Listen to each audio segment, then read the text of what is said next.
Hey guys, welcome back to my channel.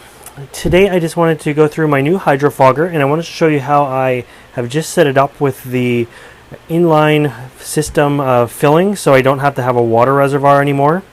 As some of you may know from my August greenhouse update, my old Hydrofogger, which wasn't actually called a Hydrofogger, packed it in. It was a free gift basically. It lasted for 3 seasons. I think I got it last fall. And it was good. I mean, at least it made me realize that yes, I do love these things and do need to get another. So I don't feel I'm really out anything, being I didn't pay anything for it, even though it only lasted 3/4 of a year. So this is a Hydrofogger, and if you guys aren't familiar with what a Hydrofogger does, let me bring you in a little bit closer, and I'm just going to plug it in here.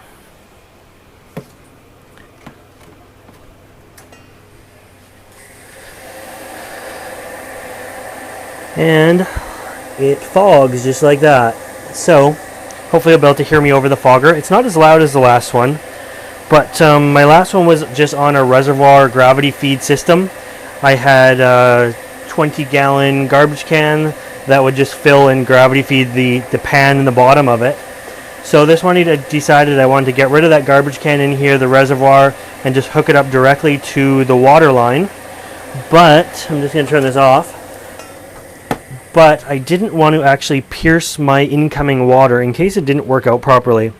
I just didn't want to permanently put a hole in my water line and have to have a plumber come in and fix it if things didn't work out the way I had planned.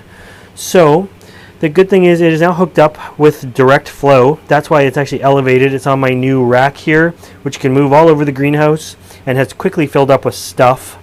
But let's go over to the sink. And let's just have a little look here at what I have done. So it is not going to stay hooked up here in the sink. This was just to sort of get it down pat and make sure it's going to work. Let me see if I can adjust it here. It's a bright sunny day, so hopefully it will show up here. And there we are. So there is the unit, and this is the actual piece here that it comes with. So it comes in the kit as part of it. And it basically clamps around a pipe, and then you screw this top piece down tight, and a needle type thing pierces the inside of the pipe, and then you unscrew it, and then water starts to come out here. So all of this is in the Hydrofogger kit, and it was actually pretty easy to do, but I did not want to, as I say, do it on my main water line coming in, and that's what it calls for. I'd rather do it to a hose spigot or something like that, so that I can remove it if I want to or redo it if I have to. And this seems to have worked pretty good. I just got a few parts that were kicking around, and it basically worked with all garden parts.